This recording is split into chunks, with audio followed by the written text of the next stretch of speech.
প্রধানত নির্বাচন কমিশন এবং নির্বাচন কমিশনকে অর্থবহ সহযোগিতা দেওয়ার দায়িত্ব হচ্ছে সরকারের। আমরা এই দুই অথরিটিকে জানানোর পরে আমরা যদি সমাধান পেয়ে যাই, বাইরে কাউকে আমরা জানাবো না। কিন্তু যদি আমরা সমাধান না পাই, তাহলে আমরা এটাকে অবশ্যই জনগণের জানার অধিকার আছে, আমরা জানাবো। তখন আপনারাও জানবেন।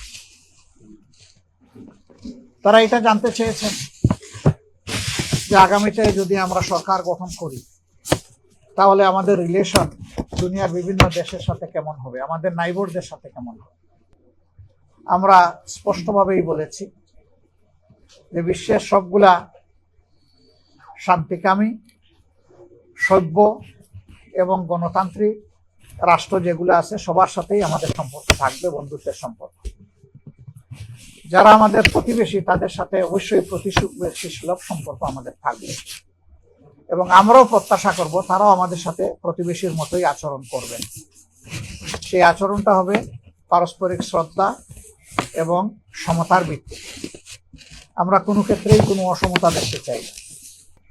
রাজনৈতিক দলের কাজ হচ্ছে সকল শ্রেণী পেশার বয়সের মানুষকে, লিঙ্গের মানুষকে সম্মান দেখানো। শুধু রাজনৈতিক কারণে আমরা কাউকে অপমান করার অধিকার রাখি না। মায়েরা তাদের মতো করে ডিসিশন নেবে, যেমন ভাইয়েরা তাদের মতো করে ডিসিশন নেবে।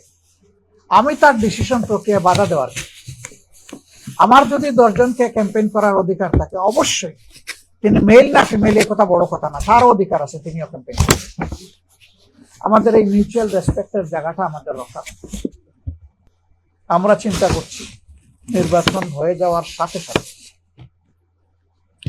নির্বাচনে অংশ, এই প্রক্রিয়ায় কোনো রাজনৈতিক দল বা পক্ষ হস্তক্ষেপ করতে পারবেন না।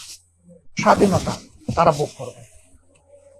তবে বিচার বিভাগেরও অ্যাকাউন্টেবিলিটির বা দায়বদ্ধতার জায়গা থাকবে, জবাবদিহিতার জায়গা থাকবে, সেটাও নিশ্চিত করা, যাতে একটা চেক অ্যান্ড ব্যালেন্স মেনটেন হয়। আমাদের 3 নম্বর শর্ত, আমরা বিশ্বাস করি দেশের জনগণ 54 বছরের রাজনীতি দেখার পরে ডেফিনেটলি হতাশ। ওই রাজনীতির জনগণ আর দেখতে চায় না। ওই রাজনীতির একটা পরিবর্তন চায়। আর সেই পরিবর্তনের জন্যেই মাসের পর মাস জাতীয় ঐক্যমত্য পরিষদ বসেছে। অলমোস্ট সকল সেন্সিবল পলিটিক্যাল পার্টি সেখানে পার্টিসিপেট করেছে, যারা এই নির্বাচনে অংশগ্রহণ করেছে। এখান থেকে যে রিকমেন্ডেশন গুলা উঠে এসেছে, এগুলাকে ওন করতে হবে এবং কমিটমেন্ট করতে হবে যে ক্ষমতায় গেলে ওগুলো আমরা একসাথে বাস্তবায়ন করব।